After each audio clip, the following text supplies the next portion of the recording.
แควดอกแก่ปล่อยไม่โดดเราถ้าเยอะดอกแก่มางอดแกงหัวปลาลีกิวครับ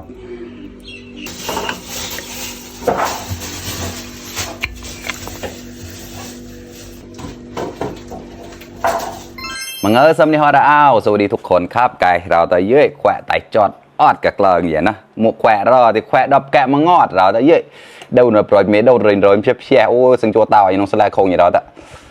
แกงหัวปลาลีกิวนะครับแกงแบบมอนครับใส่มะปังดองรสชาติจะออกนัวๆเปรี้ยวๆนะครับมากินด้วยกันครับก่อนนึงแล้วในใหญ่ๆเราแต่นะเนี่ยฮัดดงผักกระเฉดนะแอร์แต่ละนาที่ก่อนนะในใหญ่เลยตามในกล่าววนต่อเนี่ยก็ผักชีปล่อยไม่ตุ่ๆนะcáiนี้ก็ตายมันจอดแควดับแกมงอดกับที่ชื่นแล้วคอมเมนต์อย่างเราแต่นะcáiนุกได้ไว้เชียร์ที่ผ่านเดินไหลเดินแชร์มาต่อนะต่อติดละต่อนุ่งหมดใส่ก็ได้ดิแควเลยเชียร์กันในก่อนเดี๋ยวนับจะแกหลอกมันนะมาโอ้แต่สังโจเตาอย่างไม่ก็เหนียวหมาอย่างเราđó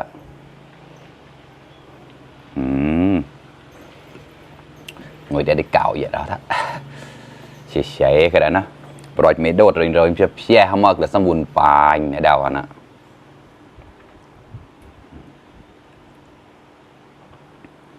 มาครับแซ่บๆด้วยกันครับพุย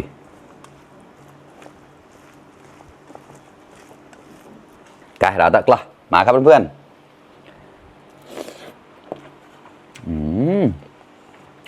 คอ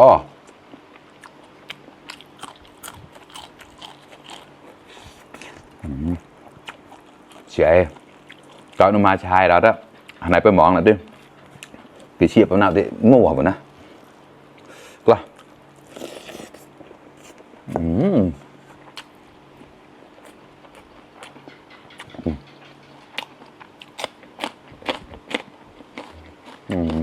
cho con con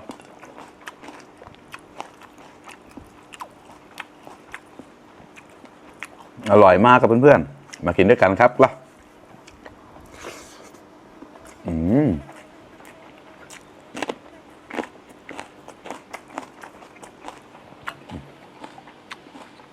cho cái khỏe nhỉ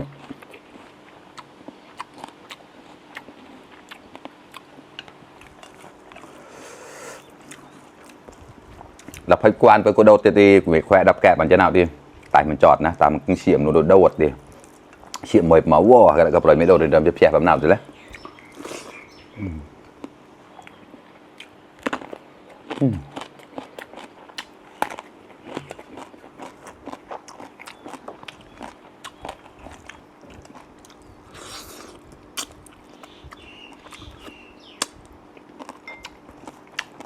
đập kẹ chị đi chặt như đó nó là không vậy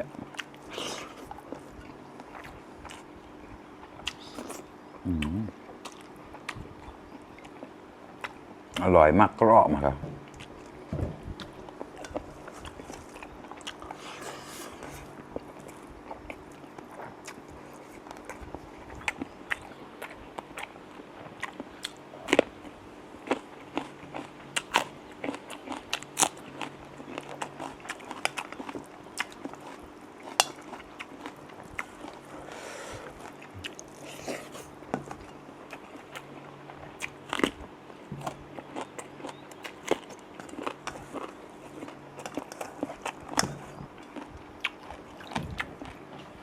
เราอีกร้านนี้เราได้ตามจอดดับแกะกันแล้วนะอันนี้ไส้ครับเปิงเนี่ยเรา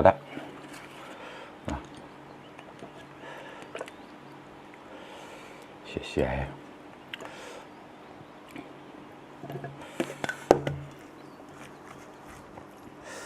กล่ะ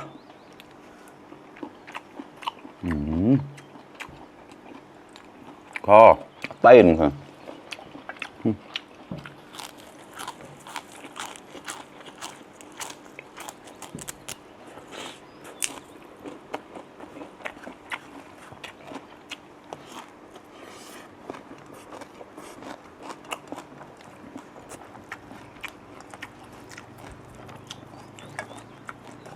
ชื่อป้องหมอยม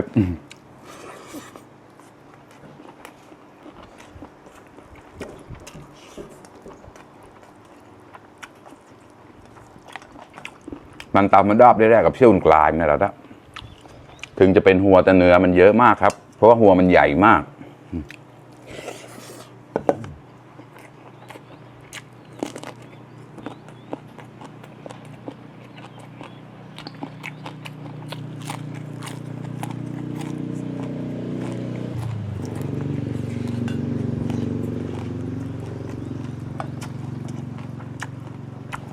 ปั้นเกลานี่กูแค่แซ่โคงเนี่ย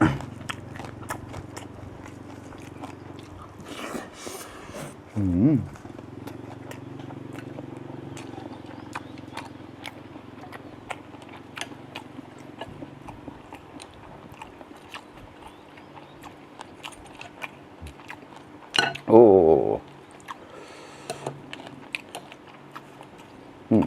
เชียวนึกแล้ว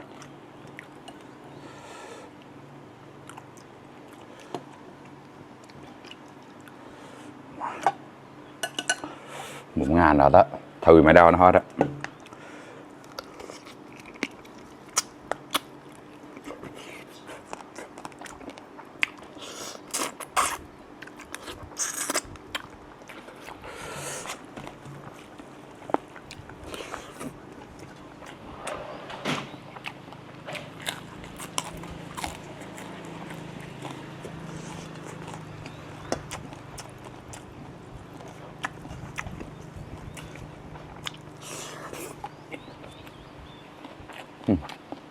ừ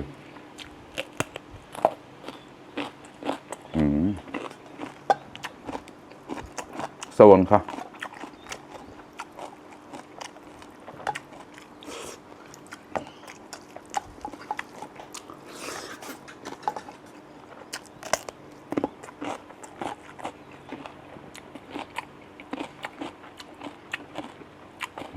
ผักกระเฉด